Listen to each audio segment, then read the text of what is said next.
Hi hello నమస్తే welcome to LP news. నేను తరి రాజశేఖర్. మంచిర్యాల జిల్లా జైపూర్ మండలం ఇందారం గ్రామంలో బస్టాండ్ చౌరస్తా వద్ద ఎస్సీల ఐక్యత కోసం మాల మహానాడు రాష్ట్ర అధ్యక్షుడు పిల్లి సుధాకర్ చేపట్టిన పాదయాత్రలో Chennur MLA doctor G Vivek Venkataswamy, Chennur constituency incharge Seelam Venkatesh, నాయకులు కార్యకర్తలు అధిక సంఖ్యలో పాల్గొని సంఘీభావం తెలిపారు.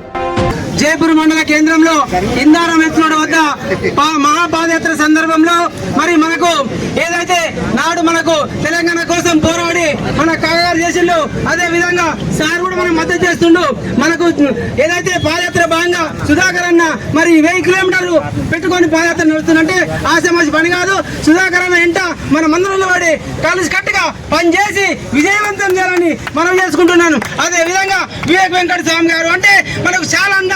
వెంకట స్వామి గారు తెలంగాణ ఇచ్చిన ఘనత వివేక్ సార్ గారు కూడా మన పాదయాత్రలో ముందు భుజం తట్టి మన కోసం చాలా సార్ కష్టపడి పనిచేసిన కాబట్టి సార్కు పాదవందనం తెలియజేస్తూ ఈ విజయవంతం కొనసాగించాలని మనం చేసుకుంటూ తెలియజేస్తున్నాం. జై భీమ్.